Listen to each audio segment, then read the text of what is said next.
Годината што изминува ја одбележаа неколку настани кои длабоко ја потресоа македонската јавност и отворија сериозни прашања за безбедноста, управувањето и одговорноста на институциите. Еден од најтрагичните моменти беше пожарот во Кочани, кој однесе човечки животи и ја врати во фокус состојбата со противпожарната заштита, инспекцијските контроли и подготвеноста на локалните служби. Трагедијата предизвика револт, но и страв, дали слична несреќа може да се повтори и на друго место. Летото 2025 дополнително ја вжешти атмосферата со серија пожари низ целата држава. Илјадници хектари шуми и земјоделски површини беа уништени, а дел од населените места беа директно загрозени. Граѓаните повторно се соочија со дилемата дали државата има доволно ресурси и стратегија за справување со почестите еколошки кризи. Во главниот град, пак, проблемот со ѓубрето и хигиенскиот хаос стана секојдневие.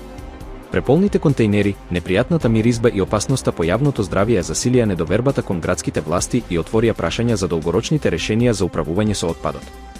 Годината ја одбележаа и локалните избори 2025, кои поминаа во атмосфера на силна политичка поларизација. Освен борбата за локална власт, изборите беа и тест за довербата на граѓаните во демократските процеси и институциите. Дополнителни реакции предизвика и воведувањето на системот Safe City со камери и автоматски казни.